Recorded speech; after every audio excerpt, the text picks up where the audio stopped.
the thing is, a lot of the heavy metals that are in the chemtrails, damage the brain.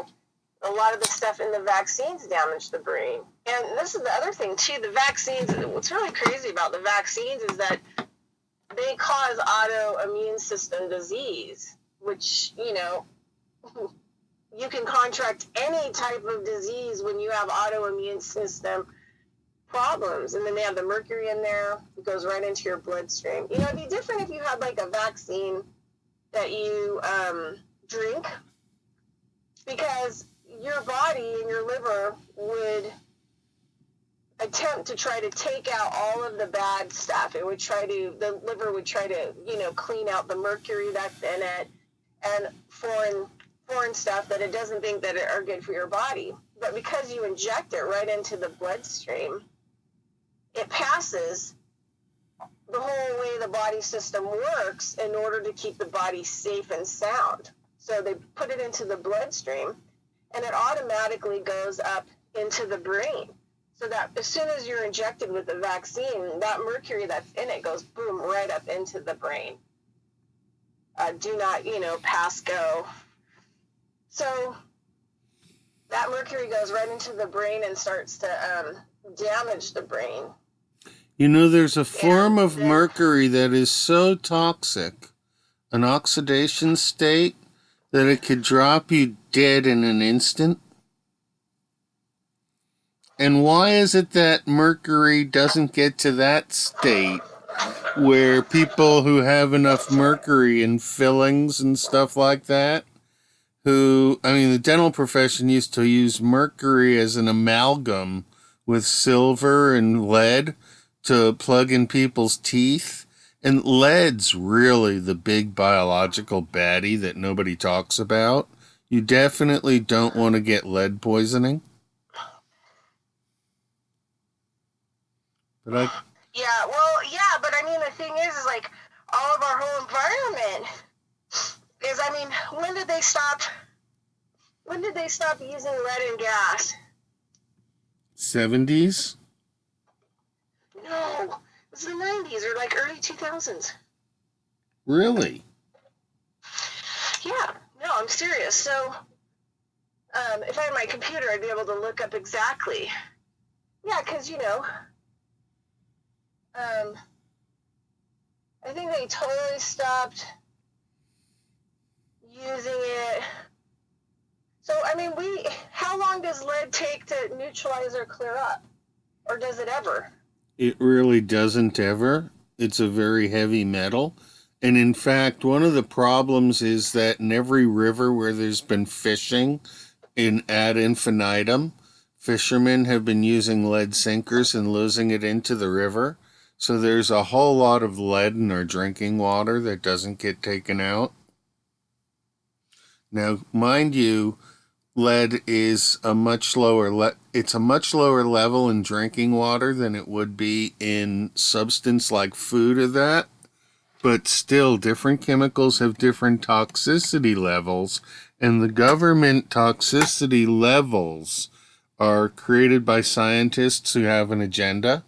And so you can't believe anything they say, but there's good chemicals and bad chemicals. But the fact is, everything is a chemical when you get down to it. And the way people understand chemistry, maybe I should do a radio show that's just explaining chemistry in terms that people can understand.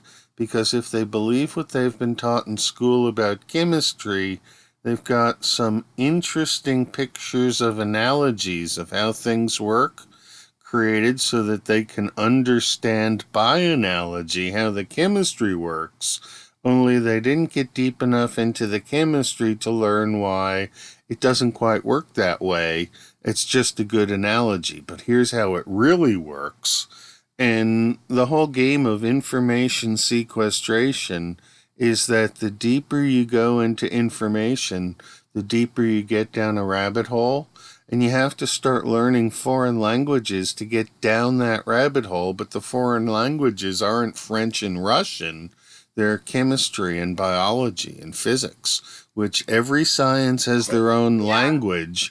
And the words in one language don't mean the same thing as another language. And so it's just like Exactly.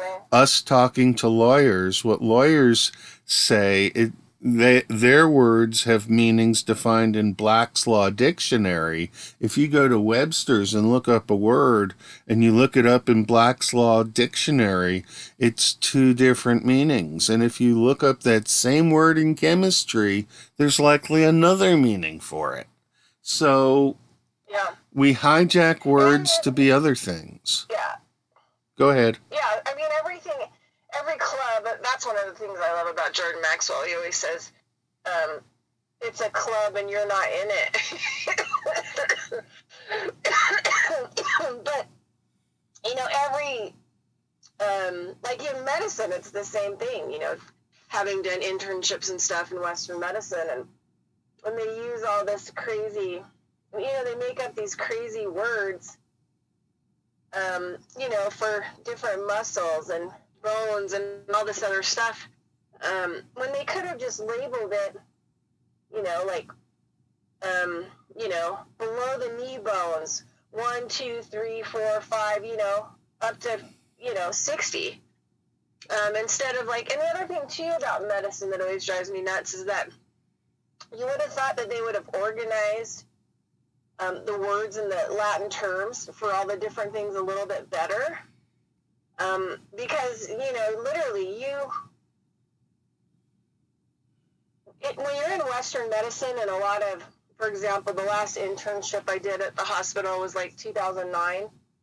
And I did a specialty thing. So I don't know, I think the whole course was one whole semester. We literally had 44 tests. 6 months. And none of it was really about medicine.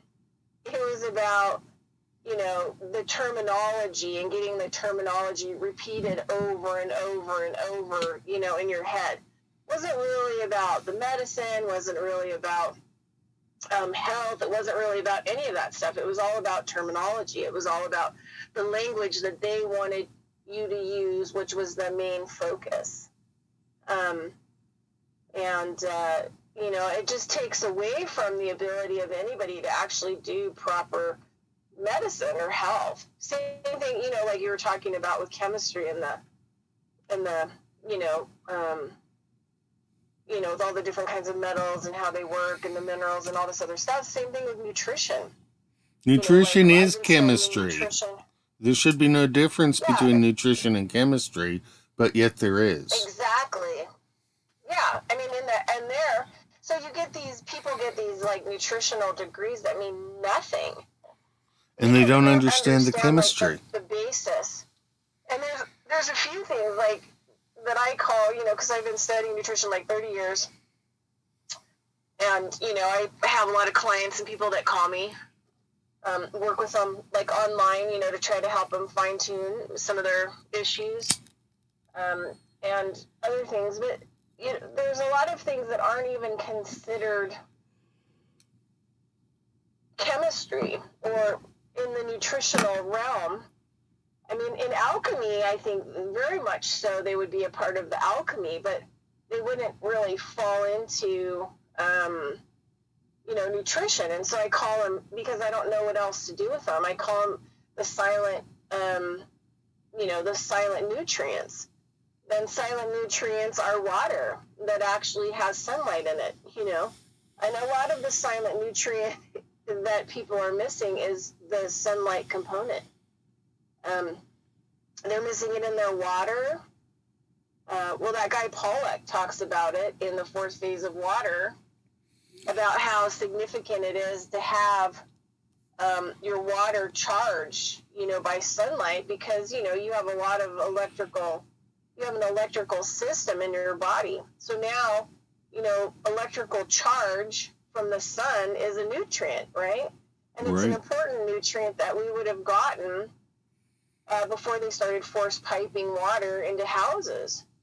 And now our water has no relationship to sunlight at all. No, in fact, they force you to have chlorine in your municipal systems that forces your water to be dead coming out of your tap. because they can't have you Yeah, getting right. exposed to any of that live Yeah. stuff. Yeah, no, in the biodynamics that I studied and went to college, got certifications, and then did farms and stuff, and I've been doing a lot of that kind of farming work. It's really helped me to like see what these silent nutrients are. You know, we've got microbes that we desperately need in our bodies, and the microbes do all of the work. And most of us, because we don't eat fresh microbes, and we don't have a relationship with clean, healthy soil. And we, you know, this is another thing that I've really been, really been thinking about a lot lately, because you need positive carbon, and positive carbon is a silent nutrient. Now, there's a whole bunch of people that are making carbon supplements, like Russia makes a carbon 60 supplement.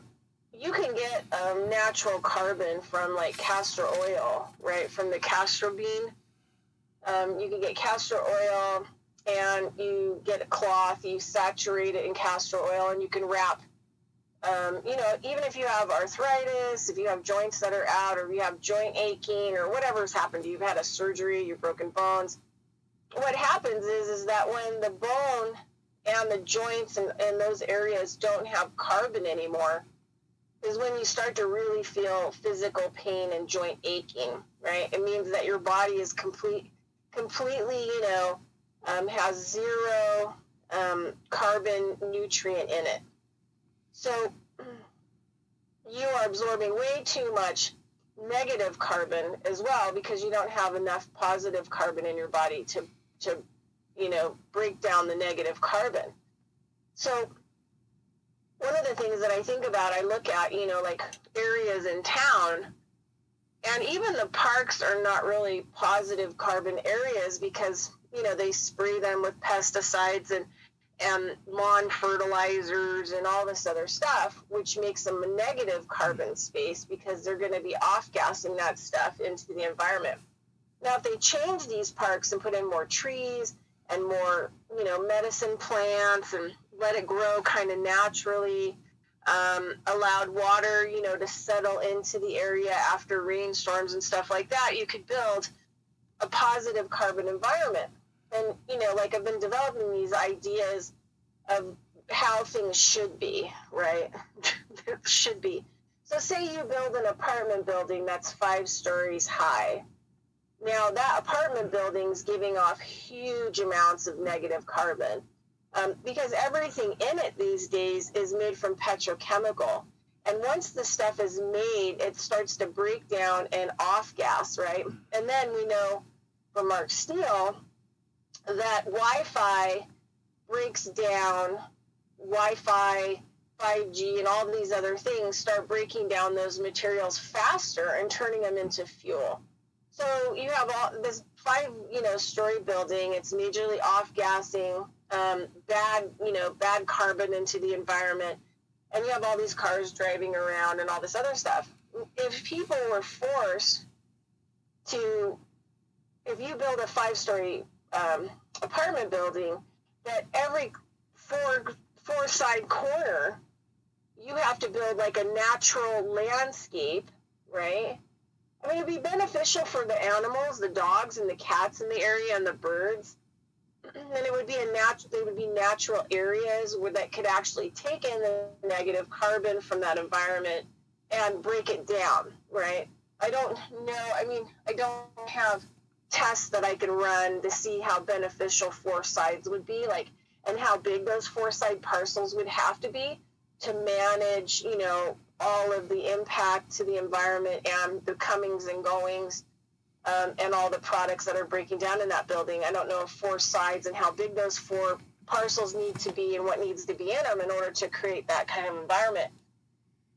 But people would be a lot healthier, because it would be breaking down the negative carbon into positive carbon. So let's talk about how your body absorbs positive carbon. And I know this from, you know, doing farming, and how much better that I feel if I'm dealing with compost, if I'm making compost, especially like biodynamic compost, you know, to take the roof off of the compost, look in there, taking a few deep breaths, that's positive carbon being made in there, right? That's great stuff. So you can breathe in positive carbon from your dwellings, from your land, if it's good and it's not sterile ground. Forests are a really great place to breathe in some positive carbon. Touching the dirt, working with the compost, that kind of stuff can go through your skin. That positive carbon can be absorbed through your skin. Pretty much most of your organs are, absorb and also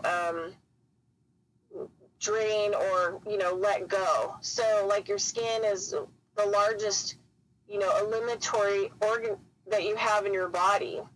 So it takes in and then, sweats or sometimes the oil glands actually let go of stuff out of the system as well. So your skin actually breathes. And I've read books on studies that, out of the box scientists have done that say that the reason why you look so much better in a place like Hawaii is because your skin can actually drink something like a half a quart of water a day. But if you live in a desert and there is no humidity in the air, then your skin can't really absorb water from the air. And think about if it's absorbing, water from the air that's like totally poisonous with all kinds of chemtrails and everything else, because the environment is like solidly bad carbon. So think about what your body's trying to absorb in the process of it trying to manage your biological suit, like your self-sustaining vehicle. So in positive carbon environments, you can get it by touching, breathing it in, the skin absorbs it, walking barefoot, living in a positive carbon environment. Not to mention on top of it, you're being grounded, right? Because, the Schumann frequency, our heart regulates itself based on the Schumann frequency, because the planet, it turns out, our planet, Earth, not all planets have the same frequency, but it turns out that Earth has its Schumann frequency is the same frequency the heart needs in order to have a consistent, healthy rhythm. So then, if you're not outside enough, hang on. Question. So the Schumann resonance, having been seriously messed with in the last 3 weeks, has been throwing everybody's biorhythms off? Yeah, well, and a lot of people have been reporting, like mass dizziness, vomiting. Well, that's what's going on, is that the Schumann's resonance is being mucked with. Yeah. Can they do that? Yeah, because, I was watching this video from, I have these people that I like to watch on YouTube. And this guy, he's been following this whole Schumann thing. And he said, it's like they're literally turn it off, turn it on, turn it off, turn it on. And he said it's just so bizarre. And so then you start to think, here we go back to the Truman Show. Are we just living in an environment that's made, and there are people that can flip it on and off? Or, can make the sky clear, make the sky look however that they want it to look, right? And, project it out onto the sky, or, what a lot of people in the flat earth call the firmament. They just, flash the sky out there, and we think, oh yeah, well, it's raining, and, how do we know it's not all computer generated kind of a thing, right? So you wonder how they're flipping on and off. And this is the deal. This is what I think is going on. I think that they really need a lot of things to happen because, they didn't really get their agenda through. So I think there's a little bit battle over this agenda and this reality. They can't get the Armageddon, they can't get the World War III, like they have it in the Bible or whatever. Because I think that they would get people, back religiously under control. But they can't get the, Armageddon through. So this whole second coming of Christ thing is like falling apart. People just really don't want to believe in it anymore. So that's why they're introducing the space aliens to have a war to distract everybody to get back on the same page. Yeah, and then, I think they've been trying to flip the planet. I think that they were using hurricanes and they were using, all kinds of different mechanisms to get the water to kind of swish back and forth to get us to flip over. I think that's what I saw a lot of last year, like tsunami kind of stuff. And then, now they're trying to flood certain areas. And this is a really interesting thing. I was watching Deborah Travis, and she's been on. She's is a truther with facts. I think she used to work for the government or something, and now she just full time tries to educate. She's the one who's out in California talking about the DEW weapons, right? Yeah, but the other thing I heard her talking about was that they're using the dams now, and so the dams, okay, because the dams are put into certain kinds of areas. You got to realize, like, the Earth has meridians, right? So I've been telling people this for a long time. You've got acupuncture, like meridian points, and so when you build things like buildings, concrete over stuff, put in fake lakes, put in dams, or a lot of this other stuff, put these huge buildings up on certain areas, it actually impacts the meridian points, right? Blocks them in a lot of cases. My native teachers have said that, you can't dig the dirt up, create a wound, and then, put these, braces for a foundation in the ground, and then build your structure up, because it creates an off balance in the environment. Like, everything the way that this whole thing was designed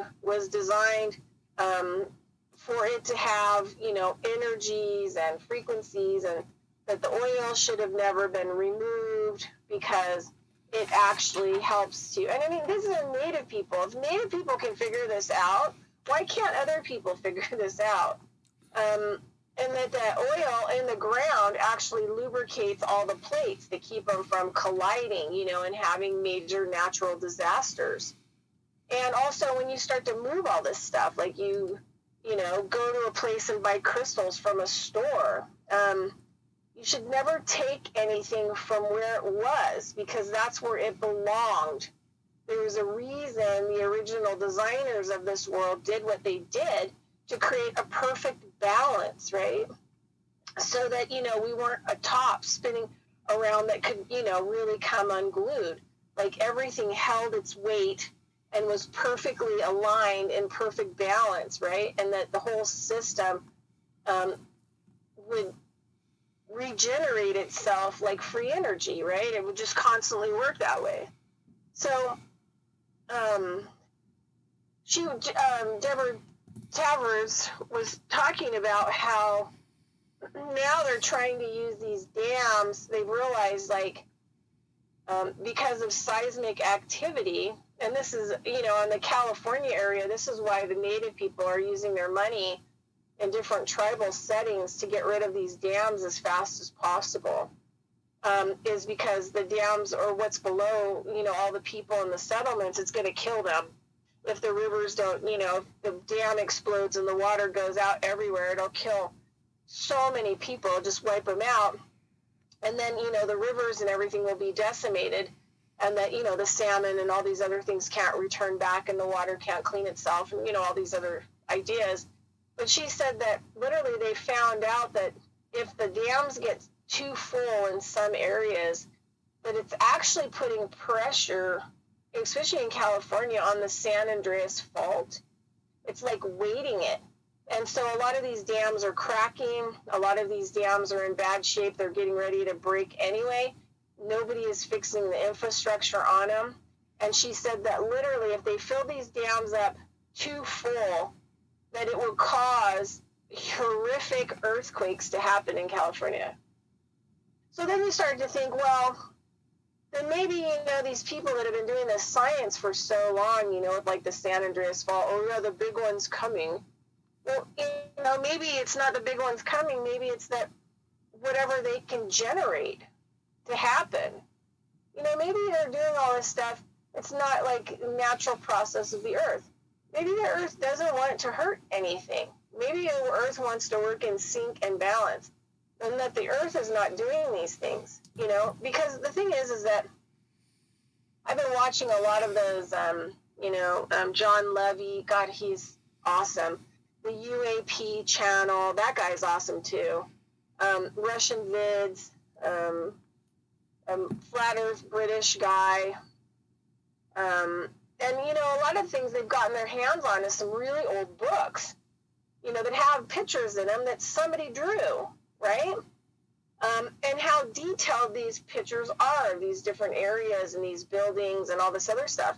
And it looks like we've had free energy for a long time. Yep. Right? Yep. No, I'm with you there. I've got an idea of how free energy works also. But it's one of those things where if you start talking about it too much, you end up on their hit list. Right. I don't like getting hit. Like, what if... One of the things that I think about a lot is I know that the ETs periodically, wipe the slate clean of people in certain areas. Now, it's a lot more difficult to do that. And I think that now, let's just say the more human-y type beings that kind of run the planet are actually using technologies to, decimate certain areas, to decimate, certain people. Because it's really hard to, like, start whole new projects when you've got whole areas that are lived in and people bought houses from the bank and all this other stuff. You've got them living all over the area where you want to start these new projects. And so, you have to, like, figure out how to wipe them out. And right now, I mean, literally, California, fast and long term of people are being, like, completely wiped out. They have, smart meters, 5G. It's like the first state that 5G is being, completely rolled out. They're strapping. I saw this, not last April, but maybe it was last April. I can't remember. Okay. But they're strapping all the water towers, with, 4G and 5G units. Well, what I was going to ask you about was what happened in Paradise. Yeah, well, you know what? I had a friend of mine. I have several friends of mine that actually lived in Paradise. One was Ralph Ring and Marsha Brown. Ralph Ring was a UFO builder. So Ralph is like, I don't know, 80 now. But he and Marsha lived in Paradise. So Tesla, there was Tesla. Tesla had an apprentice. And after Tesla died, the apprentice continued on, and they made a UFO. Well, Ralph Ring was one of his engineers and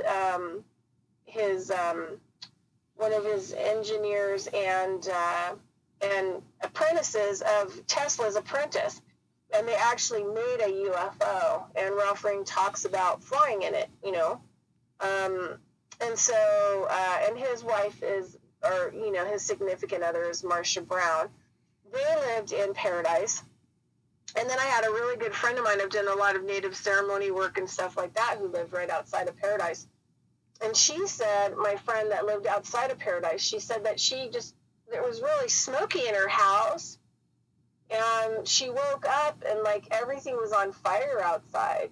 And she said literally she just had her nightgown on. All she had to do was, time to put on her shoes, grab her coat, her purse, and run outside and get her 4 dogs into the large car and drive away. And wasn't sure she was going to be able to get out of the area that she was in, but she just hauled ass. I mean, and then everything was destroyed. Like, she posted photos of how everything was incinerated. I mean, everything. We're talking bricks, too.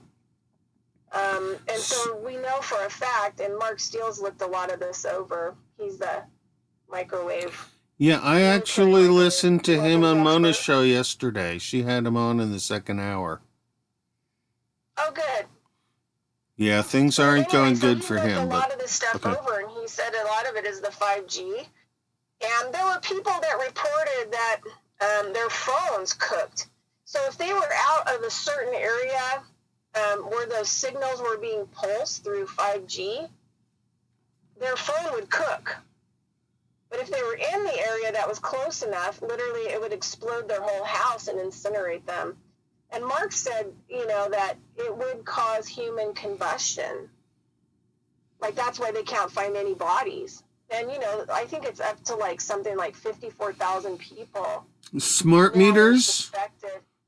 Do they think the smart meters had Yeah. anything to do with it? That the smart meters might have been putting signals out to the Yeah. phones and the Yeah. whole electric Everything, the thing? smart meters, cell phones, computers, anything that would have been on 5G Wi-Fi systems would have sent out a pulse that would have like just literally, exploded everything, combusted everything. That's why, there weren't fires that ripped through areas. There were fires that ignited in people's homes and blew up their homes with nothing left on site. And then you'd have trees and stuff outside of the house still standing with all their leaves on them. So do you think it could have been DEW weapons, or the DEW weapons activated these terminals on the ground?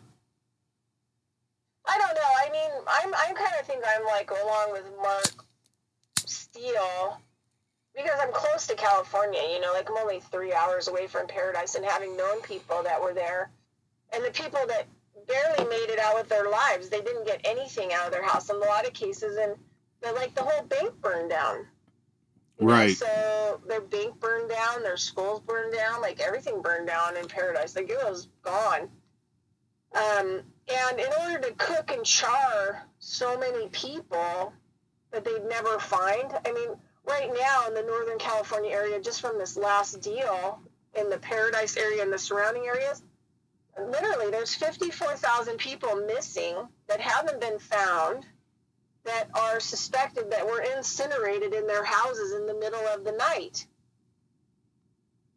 when these fires, came in. And so I'm with Mark Steele. I think it was the 5G because, the whole Sacramento area, all those areas rolled out 5G last April, and they flipped it on in May. And then all of a sudden you have these crazy, A grand experiment to see what happens. Really. No, there was something very interesting that I observed from those fires, and it had to do with the guardrails on the freeway. And here in Oregon, guardrails on the freeway are like 6x6 pieces of wood that are wired up and hold the guardrail up. And they demonstrated that all this wood was incinerated. It just disappeared. And thick wood doesn't burn when branches of thin wood are nearby and don't burn. So they must have heated the metals that were embedded in these pieces of wood, the nails and the screws, to get so hot that they caused the internal combustion and burning of every single post on the guardrail. That's not normal. They said it had to be like some kind of an electronic thing for that to happen. Like some kind of electronic like pulse, because it left the bolts. So that one guy was showing those videos. I forget what his name was, something Mind, I think. But they took his whole channel down after he started going out and showing people, like, here's the forest. And yeah, some of the trees have been burnt, but they're still standing. And here's the guardrails, and here's all the man-made wood, and it's gone. It's been incinerated. Oh, and here's all the bolts. Here's the sign. Here's all the metal laying on the ground. Well, you see, metal to get to the point where the metal's going to melt is an intrinsic property that's different for each different type of metal, and then alloys reduce the melting point from there. But the combustion of wood, well, we've burnt enough wood in fireplaces. We know that as long as you can start it smoldering, you can keep a fire going. As any time there's an input of air to a fire, it has the potential of burning more. And so, it just physics wise, what happened had to be caused externally, because I've burnt large pieces of wood before and they don't go that quickly. Well, Just so the other thing too is that usually, yeah, I mean the whole thing is like crazy. But here we go back to the science, right? Which is all bull crap-a-rooney. a good portion So of it, we have, yes. right. So I mean the basic science that people were taught, and look at how it transpired, like into the whole 9/11 thing, right? Yeah, the And science and of think about like 9/11 is how settled, stupid. right? Well, I mean, but think about even some of the scientists. I mean, it took like a really smart, scientist to really start looking at like the whole 9/11 thing and going, wow, which one of these things doesn't go together? Which one of these things doesn't belong? Because the regular mainstream science people, went along with the whole thing like, oh yeah, it was a plane. Oh yeah, the plane, went right into the building. Oh yeah, it, incinerated metal. Oh yeah, it brought the whole building down. So it Right, the took some other people that were scientism. kind of, Scientism is the belief in science as scientists as gods, and their god is Albert Einstein.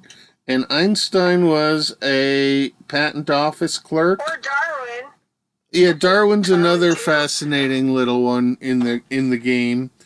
But Einstein as a patent clerk had access to the forefronts of knowledge at the time, and he used his imagination to see how things fit together, and he created the reality that we now live in.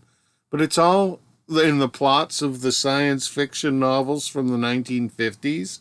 And if you go back and you read stuff like Stranger in a Strange Land or Isaac Asimov's Foundation series, what you find is that there's other conceptual realities than the Armageddon that can work totally well for what we're going through now. So it's only a matter of rewriting the script and changing it from the Truman Show to some other movie plot and running in a different direction. Yeah. I think, well, that's the thing is, like, people have to start realizing, like, the whole academia model, like early childhood education, and when I was like, at Steiner College, I was doing a lot of stuff up there and taking a lot of different courses, including biodynamic farming. Steiner has a lot of off branches of very interesting things. It also can be culty. Some of the people that are really hardcore in to Steiner are a little bit culty, Well, and I Steiner don't really do started the culty. Montessori schools, right? No, he started Waldorf. Montessori is a whole other deal. Okay. Montessori is like a private alternative school, but it costs a lot of money to go to. Waldorf, not so much. You do have to, there is a little bit of fees and membership and stuff like that. But the interesting thing about Waldorf is that it has some, and this is, one of the things that I'm working on right now is with the founders of Frega World.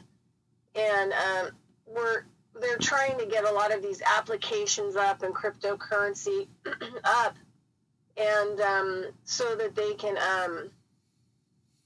start building applications. And so one of the things that I'm working on is to build an online Waldorf school, so that people have access to it from all over the world, and stuff's recorded. You know, whenever we'll have like a whole education thing, I'm going to do the biodynamic end, but I'm structuring the whole, you know, idea of this Waldorf online school so that people, you know, parents could feel more comfortable about taking their kids out of public school, because at least they have something. They have some kind of education system, and it helps them to feel a little more confident working with their kids. And one of the things in Waldorf that they are pretty strict about is food. You know, the child having a pretty clean diet. They don't like children wearing synthetic clothing, which is a good thing. And so when new parents come in with kids, they get them to buy them, you know, more wool and, you know, cotton blends and things of that nature.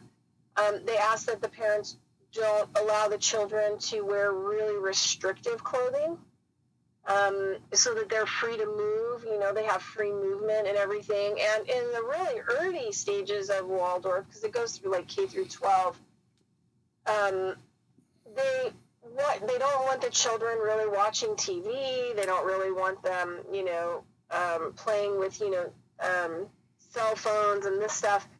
They encourage the parents to buy, you know, toys that are made from, you know, actual resources, you know, like wood blocks, you know, things that kind of have more of a natural,